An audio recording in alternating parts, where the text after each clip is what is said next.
সালাম আলাইকুম। ইকো কলেজের সুপ্রিয় শিক্ষার্থীরা, তোমাদের একাদশ ও দ্বাদশ শ্রেণীর ক্লাসে সকলকে স্বাগত জানাই। আজকে আমাদের বাংলা প্রথম পত্রের কবি জীবনানন্দ দাশের বিখ্যাত কবিতা সুচেতনা, এটি আমাদের আলোচ্য বিষয়। প্রিয় শিক্ষার্থীরা, তোমরা নিশ্চয়ই কবি জীবনানন্দ দাশকে সকলে ভালোভাবে চিনো ও জানো যে তিনি বাংলা ভাষা ও সাহিত্যের এক অসাধারণ অনন্য প্রতিভার অধিকারী ছিলেন। তার আমরা বিখ্যাত কাব্যগ্রন্থ বন্যতা সেনের মাধ্যমে সমস্ত বাংলা ভাষা ও সাহিত্যের আমরা তাকে এক নামেই চিনি। তিনি রূপসী বাংলার কবি, তিনি আমাদের নির্জনতার কবি। তাকে এই যে নৈসর্গিক কবি হিসাবে আখ্যায়িত করেছেন বিভিন্ন জনে, বিভিন্ন প্রাজ্ঞ, কথা সাহিত্যিক, ভাষাবিদ, ঔপন্যাসিক। তার প্রতিভার আসলে বহুমাত্রিকতা যুক্ত হয়েছে। তিনি একাধারে যেমন লেখক, তেমনি প্রাবন্ধিক, ঔপন্যাসিক এবং সর্বোপরি তিনি একজন কবি। কেমন কবি, আমরা তার পরিচয় সামান্য অংশেও আলোচনা করতেই হয়। যেমন তার আসলে বংশানুক্রমে বা বংশ পরম্পরায় তার মেধায়, লেখনীতে এবং মননে ছিল রক্তের কবির বন্ধন। আমরা জানি যে এমন একটি মধ্যযুগের থেকে আধুনিক যুগের একটি বিখ্যাত কবিতা, আমাদের দেশে হবে সেই ছেলে কবে, কথায় না বড় হয়ে কাজে বড় হবে। মুখে হাসি, মুখে বল, তেজে ভরা মন, মানুষ হতেই হবে বন। তো এই কবিতা আসলে কে না জানি আমরা। গ্রাম বাংলার সমস্ত বাঙালি আমরা মনে হয় এই কবিতা মুখে মুখে ছড়িয়ে ছিটিয়ে সকলের মুখে শুনতে পাই।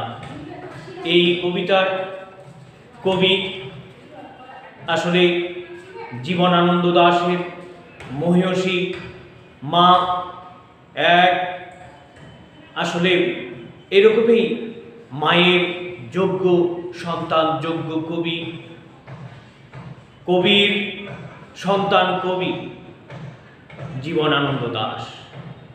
কুসুম কুমারী দাশ সেকালে অত্যন্ত জনপ্রিয় এবং পাঠক সমাজে মুসলিম নারী জাগরণে তার নাম স্মরণ করতেই হয়। যে তার সে সময়ে যে মুসলিম নারী জাগরণের যখন সূত্রপাতই ভালোভাবে ঘটে নাই, সে সময়ে কুসুম কুমারী দাশ একজন স্বভাবজাত মহিলা কবি কিভাবে হলেন। আসলে তার জীবনানন্দ দাশের বাবা, তিনিও একজন শিক্ষক ছিলেন ব্রজমোহন বরিশালের কলেজের, এবং তার এই শিক্ষকতায় একটি শিক্ষিত পরিবার, একটি কবি পরিবার আসলে এই সৃষ্টিশীল একটি ধারা অব্যাহত রয়েছে। এই যে আমরা জানি যে কবি জীবনানন্দ দাশ, আমরা তাকে আমাদের সমসাময়িক যে কবিতা, যে পড়ার যে আসলে যে ধারা, এই ধারায় আমরা দেখতে পাই যে কবি জীবনানন্দ দাশ বনলতা সেন কাব্যের মাধ্যমে আসলে তিনি অমর হয়ে আছেন এবং থাকবেন। আমরা হাজার বছর ধরে এই যে কবিতার চরণ, কবিতার শব্দের যে চয়ন, পংক্তি, আসলে একটি এরকম জাত কবি, একজন আসলে নৈসর্গিক একজন কবি, আসলে তার কোনো বিকল্প হতে পারে না। অর্থাৎ গ্রাম বাংলার নিসর্গ, নৈসর্গিক রূপ, বাংলাদেশের অপরূপ রূপ, এদেশের রূপ সৌন্দর্য তিনি যেভাবে তার কবিতার মাধ্যমে ব্যক্ত করেছেন, এভাবে অন্য কোনো কবি এত সুন্দরভাবে গ্রাম বাংলার চিত্র এই যে সুন্দর করে তুলে ধরার আসলে তার তুলনা হতে পারে না। এছাড়াও আমরা এই কবিতার যে মূল বিষয় সুচেতনা কবিতা, তার আগে আরেকটু দু একটি কথা বলছি যে আমরা জানি যে আমাদের বাংলাদেশের জাতীয় কবি কাজী নজরুল ইসলাম, তার জন্মসালে এই একজন রূপসী বাংলার কবি, তিনি জন্মগ্রহণ করেছিলেন। তিনিও 1899 সালে জন্মগ্রহণ করেন এবং কবি জীবনানন্দ দাশ এক ট্রাম দুর্ঘটনায় কলকাতায় তিনি মাত্র অল্প বয়সে একজন ক্ষণজন্মা হিসেবে 1954 সালে তার মৃত্যুবরণ ঘটে এক দুর্ঘটনায়। তো তাকে এই যে গ্রাম বাংলার যে চিত্র, গ্রাম বাংলার অপরূপ যে চিত্রটা তিনি এত সুন্দর করে তুলে ধরেছেন যে আসলে আমাদের বিশ্বকবি রবীন্দ্রনাথ ঠাকুর এরকম তার অলঙ্কার, তার ছন্দ অলঙ্কার, কবিতার ভাষা, উপমা, উৎপ্রেক্ষা, অনুপ্রাস, যমক, শ্লেষ, বক্রোক্তি, অন্তানুপ্রাস সহ অন্যান্য যে শিল্পগুণ এত সুন্দর করে ফুটিয়ে তুলেছেন, যার কারণে বিশ্বকবি রবীন্দ্রনাথ ঠাকুর তাকে বলেছেন চিত্র রূপময়। এবং একইভাবে বুদ্ধদেব বসু তিনি তাকে নির্জনতম কবি বলে আখ্যায়িত করেছেন। আমরা তারই একটি বিখ্যাত কবিতা আমরা সুচেতনা, এই সুচেতনায় আমরা একটু আলোচনা করি। সুচেতনায় কবি কি বলেছেন আমরা বিশেষ বিশেষ কিছু আলোচনা করব। যে সুচেতনা, সুচেতনা তুমি এক দূরতর দ্বীপ বিকেলের নক্ষত্রের কাছে।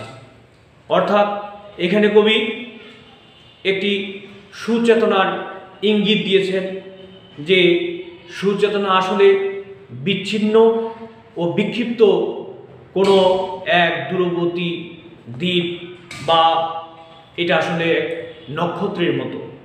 এখানে বলা হচ্ছে যে বিকেলের নক্ষত্রের কাছে, মানে দূরবর্তী এক নক্ষত্রের বিচ্ছিন্ন একটি দ্বীপকে এখানে তুলনা করা হয়েছে।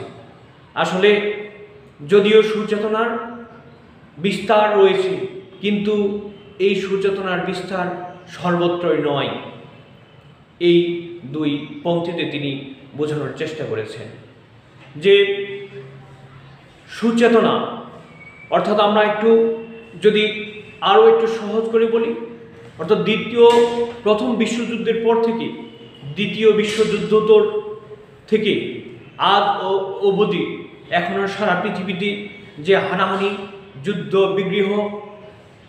বিগ্রহ, মারামারি, যে রণক্ষেত্র চলছে, সেই প্রথম বিশ্বযুদ্ধ, তারও আগের প্রাচীন মধ্যযুগের মানুষের বর্বরতা, বিভীষিকাময় এই পৃথিবী ধ্বংসের যে বারবার একটি কালো অধ্যায় নেমে এসেছে, তেমনি আজও কিন্তু এখনও পৃথিবীর এরকম যুদ্ধ বিগ্রহ, রক্তের খেলা, বলি খেলা, রক্তের হোলি খেলা এখনও মানুষ মেতে আছে। এরকমই সারা পৃথিবী একটি অস্থির, একটি অশান্তি, একটি বিশৃঙ্খল পৃথিবীর এই বিভীষিকাময় অবস্থার মধ্যে কবি জীবনানন্দ দাশ একটু সুচেতনার ইঙ্গিত দিয়েছেন। অর্থাৎ সারা পৃথিবী যে যুদ্ধ বিগ্রহের মধ্যে এরকমই চলছে এবং চলবে, এখান থেকে যে আসলে মানুষের কোনো শুভ বোধ বা শুভ বুদ্ধির উদয় ঘটবে না, বা সুন্দর চেতনা ফিরে আসবে না, বা মানুষের মনের যে ইতিবাচক দিক এই যে ধ্বংসাত্মক দিক থেকে নতুন উদ্ভাবনী মানবিক মূল্যবোধ এবং সমাজের অবক্ষয় দূর করে, পৃথিবীর অবক্ষয় দূর করে যখন শান্তির বার্তা ছিল না, তখন তিনি একটি শান্তির বার্তা নিয়ে হাজির হয়েছেন এই সুচেতনা কবিতায়। অর্থাৎ সকল মানুষই যে আসলে যুদ্ধমুখী মারমুখী এরকম নয়। কিছু মানুষ পৃথিবীতে এখনও আছে যারা আসলে পৃথিবীতে এখনও তারা ইতিবাচক চিন্তাভাবনা করেন, সৃষ্টিশীল চিন্তা করেন, পৃথিবী একটি সুন্দর শান্তির পৃথিবী গড়ার জন্য তারা নিরন্তর ভালোবাসা বন্ধনে আবদ্ধ হন, পারস্পরিক বন্ধনে আবদ্ধ হন এবং নতুন একটি পৃথিবীর স্বপ্ন দেখেন। এই স্বপ্নের দিশারি, স্বপ্নের আলোকবর্তিকা নিয়ে তিনি হাজির হয়েছেন সুচেতনা কবিতায়। আমরা পরে আরেকটি দুটি পংক্তি পড়ে দেখি যে এই পৃথিবীর রং রক্ত সফলতা সত্য, তবু শেষ সত্য নয়। অর্থাৎ পৃথিবীর সভ্যতায় যে আজকে মানুষ যে এই যুদ্ধ বিগ্রহের যে পাল্লা নিয়ে হাজির হয়েছে, অর্থাৎ হিংসা বিদ্বেষ রক্তপাত হানাহানি মারামারি খুন এই সব কিছুই মানুষ যে মেতে উঠেছে, এখানে যে শেষ আসলে এটা কিন্তু সত্য নয়। অর্থাৎ ধ্বংসের এই সব ধ্বংসাত্মক কর্মকাণ্ডের কবি উৎকণ্ঠিত হয়েছেন, কিন্তু তিনি বলছেন আবার যে তবু শেষ সত্য নয়।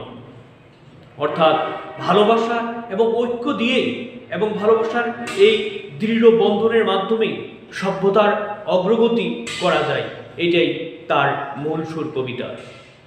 এরপরের পংক্তিতে বলছেন পৃথিবীর মানুষকে মানুষের মতো ভালোবাসা দিতে গিয়ে তবু দেখেছি আমারই হাতে হয়তো নিহত ভাই বোন বন্ধু পরিজন পড়ে আছে।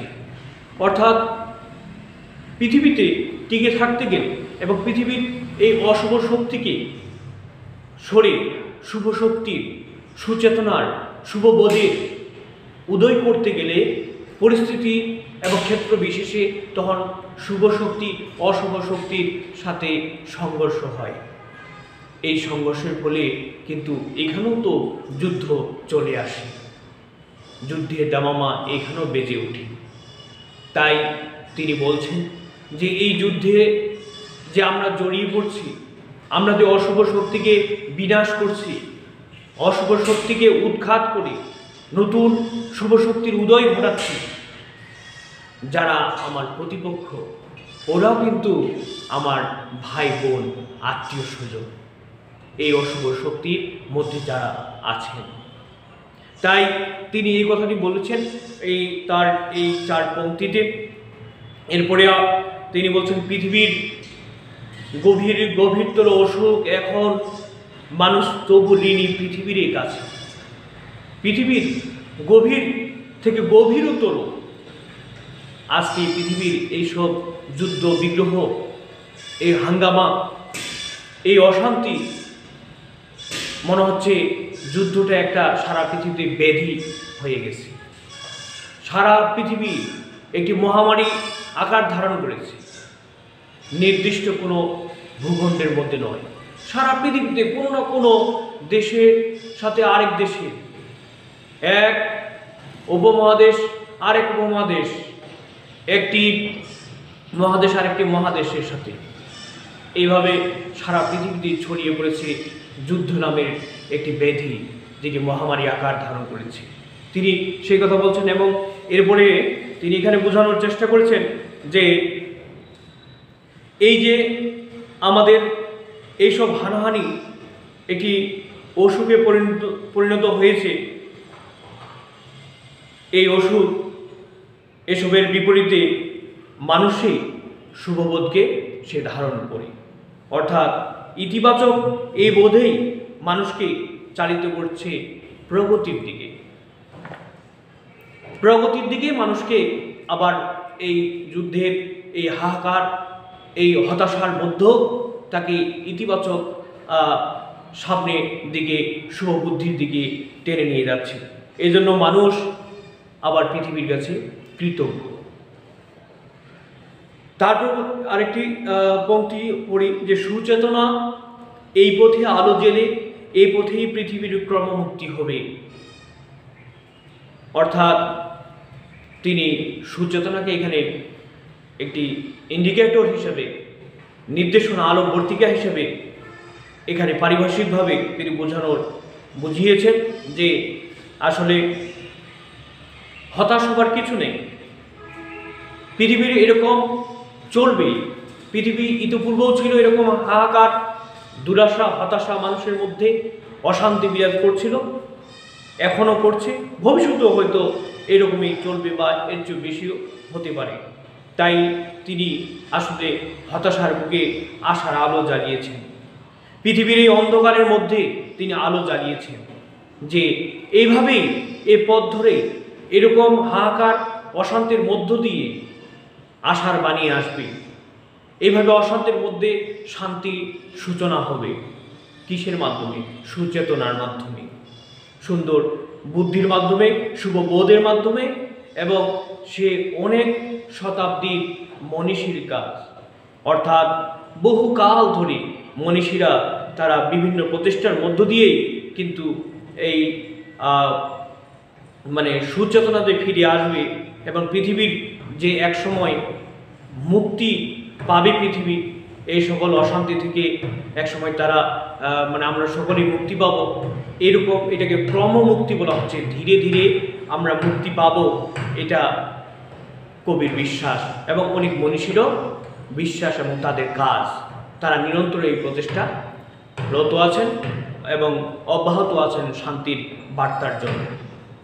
এরপরে দুটি পংক্তি পড়ি। আমাদের মতো ক্লান্তিহীন নাবিকের হাতে গড়ে দেব আজ নয় ঢের দূর অন্তিম প্রভাতে।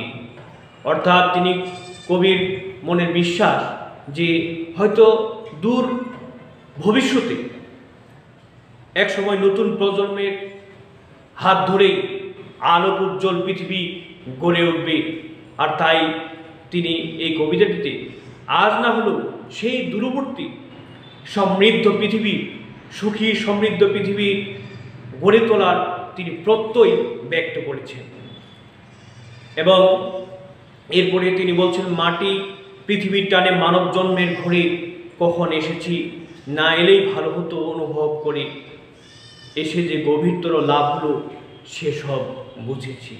আসলে কবি এখানে আবার একটু হতাশা বাণী তিনি শুনিয়েছেন যে পৃথিবীতে যে অসংখ্য নেতিবাচক ঘটনা প্রতিনিয়তই ঘটে যাচ্ছে এবং একের পর এক যুদ্ধ বিগ্রহ লেগেই আছে, অশান্তি লেগেই আছে। পৃথিবীতে যদি জন্ম না নিতাম মনে হয় ভালোই হতো।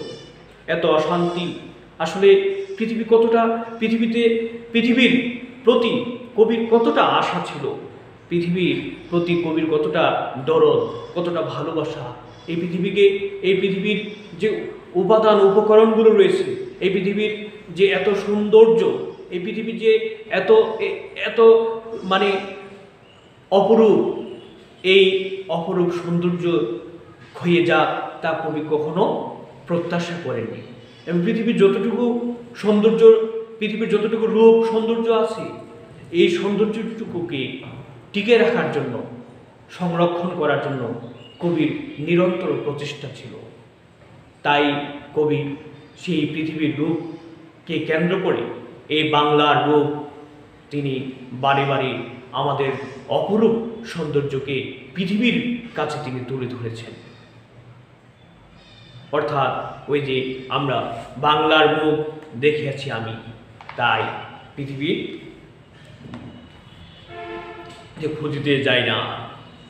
অর্থাৎ কবি এখানে বলছে যে মাটি পৃথিবীর টানে মানব জন্মের ঘরে কখন এসেছি, না এলেই ভালো হতো অনুভব করি, এসে যে গভীরতর লাভ হলো সেসব আমরা বুঝেছি।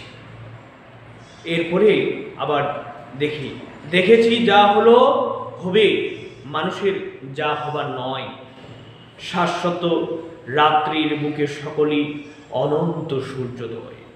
অর্থাৎ কবি এখানে বোঝাচ্ছেন যে আমরা যা হবার তা তো হয়ে গেছে, এবং যা হওয়া উচিত নয় তা সব কিছু তো প্রত্যক্ষ করেছি। কিন্তু তিনি আসলে জানেন যে এই বিরাজমান এই অন্ধকার, এই হাহাকার, হতাশা, অশান্তি, যুদ্ধ বিগ্রহ, রক্তপাত, হানাহানি, খুনাখুনি সব কিছু একদিন শেষ হবে। এক সময় এই সকল পৃথিবীর জরাজীর্ণতা, এই সকল অন্ধকার এক সময় সব কিছু ফুরিয়ে যাবে। মুক্তি পাবে পৃথিবী এই সকল জঞ্জাল থেকে। এক্ষেত্রে কিভাবে মুক্তি পাবে? সুচেতনার মাধ্যমে, শুভবোধের মাধ্যমে।